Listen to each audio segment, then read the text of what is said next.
Hi and welcome to my channel. I'm Trish Delish. Today I'm making a super rich dark chocolate cake and frosting it with a nice chocolate buttercream. If you're new to the channel, don't forget to subscribe and hit the notification bell so you never miss a new video. Grab a glass of milk and let's get started.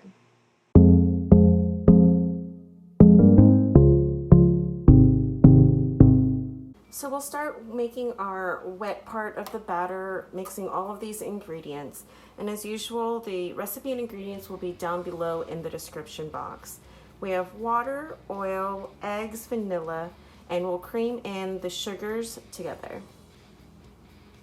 All right, now we're on to our dry ingredients. So we're going to sift the all-purpose flour, dark cocoa powder, baking powder, baking soda, and salt together into our liquids.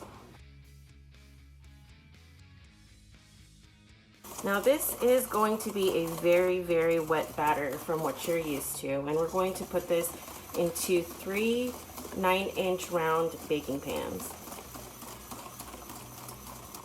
All right, and the last 2 ingredients to make our batter is just some instant espresso mixed with some really hot water. I don't know if you can still see that steam coming off.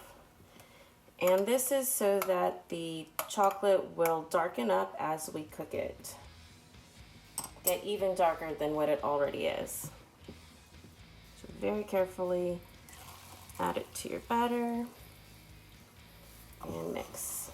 I've preheated the oven to 350 degrees, and then we are going to just divide this into 3 9-inch round cake pans that are lined with parchment and sprayed lightly with some cooking spray.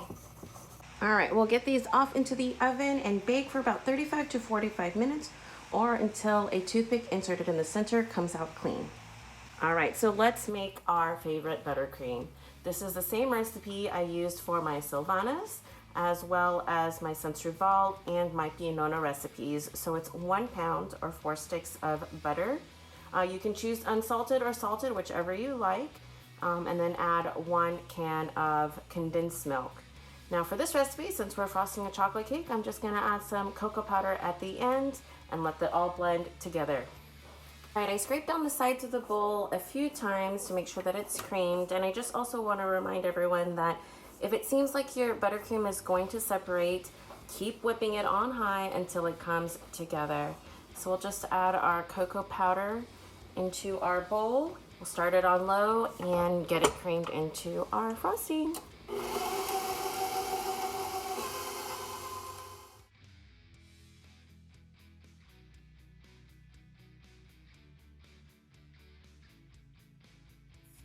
And there you have it, your chocolate buttercream frosting. All right, I've taken my cakes out of the oven and I need them to cool completely before we get frosted. All right, our cakes are completely cooled, so now I am going to frost it.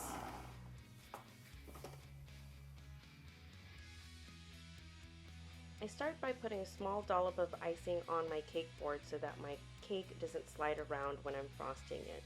I'll use about 1/2 cup to 3/4 cup of frosting in between each layer. This recipe also makes great cupcakes. You can make about 18 to 24 individual cupcakes. Finish the cake by frosting the top and sides. And there you have it.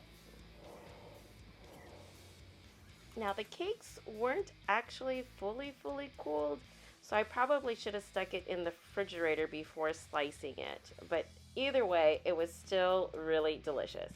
Thanks for joining me today while I made this rich chocolate cake. If you enjoyed the recipe and video, don't forget to hit the thumbs up like button down below and share this video with your family and friends. Remember, if you ever make any of my recipes, I'd love to see how they turned out. Post them to Instagram and tag me at @TrishDelish. Thanks for watching, and I'll see you next time.